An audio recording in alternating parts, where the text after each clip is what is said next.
Bonjour, moi je suis Michèle Anctil, je suis ingénieure forestière.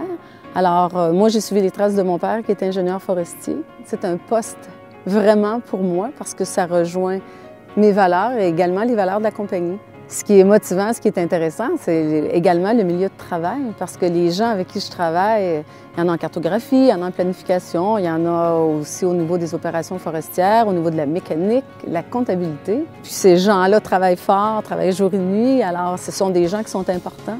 Évidemment, des fois, on a des périodes qui sont un petit peu plus difficiles, mais le fait de travailler avec des gens comme ça, d'avoir une équipe qui est solide, ça nous aide à passer au travers puis à aller de l'avant, puis de continuer. C'est vraiment motivant, l'équipe de travail qu'on a chez nous.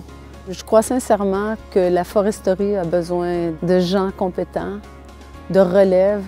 C'est un domaine qui évolue sans cesse. Il y a toujours des nouvelles choses, il y a des nouveaux produits, il y a des nouvelles façons de faire.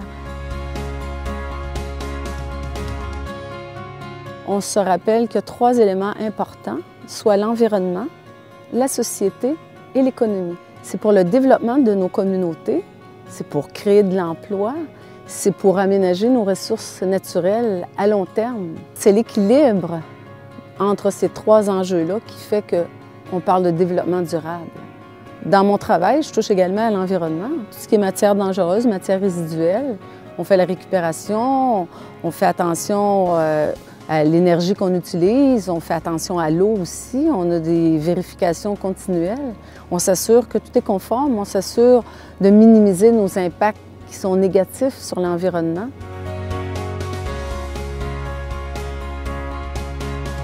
Quand on parle de développement durable, on parle de certification en aménagement forestier durable. Ce sont des termes qu'on entend souvent et de plus en plus parce que c'est important. Les gens se rendent compte de l'importance de la durabilité, puis de protéger nos ressources, puis de tenir compte des gens en place sur le territoire.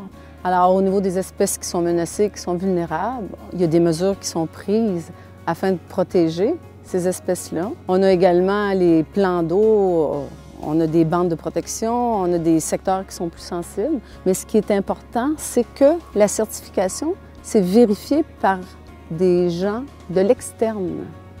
On se vérifie à l'interne, évidemment, dans nos activités de tous les jours, mais c'est des firmes externes et indépendantes parce que c'est un processus qui est volontaire, la certification. Donc, si la compagnie a décidé d'embarquer, c'est parce qu'elle y croit.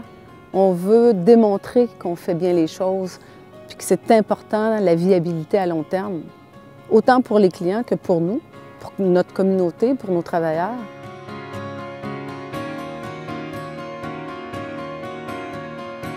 On trouve des bonnes idées, on va de l'avant, on cherche, on creuse, puis on trouve des nouveaux produits, de nouveaux créneaux. Et puis la forêt, ça va toujours être et ça va toujours demeurer. Je suis Michèle Anctil. Chez Produits forestiers résolus, on mise sur le développement durable.